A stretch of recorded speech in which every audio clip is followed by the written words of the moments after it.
რუსეთის პრეზიდენტის მიერ გამოთქმული ბრალდებები მიხეილ სააკაშვილის მისამართით საკუთარი დანაშაულის დაფარვის მცდელობა. ასე აფასებენ ექსპერტები დიმიტრი მედვედევის გამოსვლას ტომსკში, სადაც მან სტუდენტებთან საუბრისას საქართველოს პრეზიდენტი ოსი ხალხის გენოციდში დაადანაშაულა.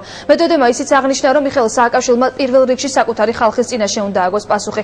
პოლიტოლოგები კი ამბობენ, რომ რუსეთი თავად არის დამნაშავე 2008 წლის აგვისტოს მოვლენებში. მედვედევის განცხადება და გამოხმაურება ნახეთ ჩვენ სიუჟეტში.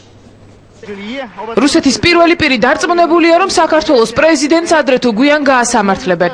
განცხადება ტომსკში სტუდენტებთან შეხვედრისას გაკეთდა. თავის აქციელზე ყველამ პასუხი უნდა აგოს. ვფიქრობ, ბატონმა სააკაშვილმა პირველ რიგში საკუთარი ხალხის წინაშე უნდა აგოს პასუხი ომის გაჩაღებისთვის, მსხვერპლისათვის და საბოლოო ჯამში თავისი სახელმწიფოს დაშლისათვის. ომის შემდეგ საქართველოს პრეზიდენტის მთავარ დანაშაულს კრემლი ოსი ხალხის გენოციდში ხედავდა. ეს ცილისწამება პირველად რუსეთის ელჩმა გაეროში ვიტალი ჩურკინმა გააჟღერა. 2000 დაღუპული ადამიანი და 30000 ლტოლვილი თქვენთვის საკმარისი არ არის, რამდენი ადამიანი უნდა დაიღუპოს კიდევ, რომ ამ ყველაფერს გენოციდი ვუწოდოთ. ბრალდება, რომელსაც პუტინიც და მედვედევიც განუწყვეტლი ვიმეორებდნენ, სიცრუე აღმოჩნდა.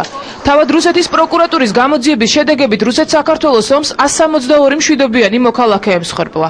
რუსეთი ქართული მშვიდობიანი მოსახლეობის ამსახოლ კადრებს საკუთარი პროპაგანდისთვის ხშირად იყენებდა და მათ აგრესიის მსხვერპლ ოსებად ნათლავდა. ქართველი ექსპერტები განმარტავენ, რომ ამ ფორმით კრემლი საკუთარი დანაშაულის დაფარვას და ქვეყნის შიდა დაპირისპირების გაღრმავებას ცდილობს. საქართველოს მიერ ოსი ხალხის გენოციდი სასაცილოდ არავის არ ყოფნის მთელ მსოფლიოში და თვით ტალეავინის მოხსენებას, რომელსაც ნამდვილად ვერ უწოდებ ჩვენ პროქართულს, რა იქაც კი ცალსახად არის ნათქვამი, რომ გენოციდის ფაქტები არ დადასტურდა. ცდილობს ყველანაირად დაამტკიცოს, რომ ის რაც მოხდა 2008 წლის აგვისტოს, ეს არის საქართველოს ხელისუფლების დანაშაული. თუმცა ჩვენ თუ საუბრობთ პასუხისგებლობაზე, პირველ რიგში პასუხისგებლობა უნდა დადგეს რუსეთის მმართველი რეჟიმის და კრემლის პასუხისგებლობა. ცილისწამება პროპაგანდული მიზნებისთვის მოსკოვში დახვეწილი მეთოდია, თუმცა ცხადია, რომ საერთაშორისო თანამეგობრობისთვის სწორედ რუსეთი ითვლება საერთაშორისო ნორმების დამრღვევ და აგრესორ ქვეყანად.